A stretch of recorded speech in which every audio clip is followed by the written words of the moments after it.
ഇതാണ് തിരുവനന്തപുരം വെട്ടുകാട് പള്ളി. ഞാൻ പണ്ടൊക്കെ ഒരുപാട് തവണ തിരുവനന്തപുരത്ത് പോയപ്പം ഈ പള്ളിയിൽ പോയിട്ടുണ്ടായിരുന്നു. എനിക്ക് ഭയങ്കര ഇഷ്ടമാണ് ഈ പള്ളിയിൽ പോകാൻ വേണ്ടിയിട്ട്. കാരണം കടലിനോട് ചേർന്ന് കിടക്കുന്ന ഒരു പള്ളിയാണ്.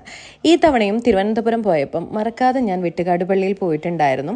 ക്രിസ്മസും ന്യൂ ഇയറൊക്കെ ആയതുകൊണ്ട് തന്നെ ഒരുപാട് ലൈറ്റ്സ് ഒക്കെ കാണാൻ പറ്റുന്നുണ്ടായിരുന്നു.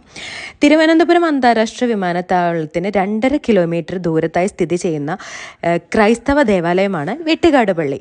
മാദ്രേദേ ദേവൂസ് ദേവാലയം എന്നും പറയും കേട്ടോ. തിരുവനന്തപുരം ലത്തീൻ അതിരൂപതയിലെ പ്രധാന തീർത്ഥാടന കേന്ദ്രം കൂടിയാണ് ഈ വെട്ടുകാട് പള്ളി.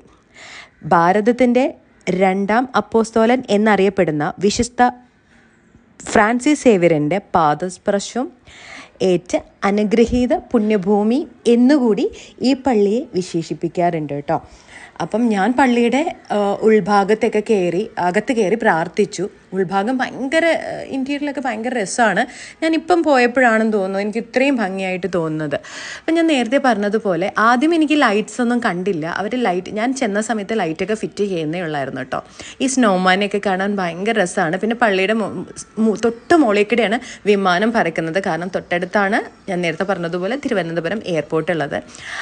ലൈറ്റ്സിൻ്റെ ഒക്കെ അടിയിൽ നിന്നിട്ട് ഈ വീഡിയോസൊക്കെ എടുക്കാൻ എനിക്ക് ഭയങ്കര ഇഷ്ടമാണ്. തിരുവനന്തപുരംകാരുണ്ടോ?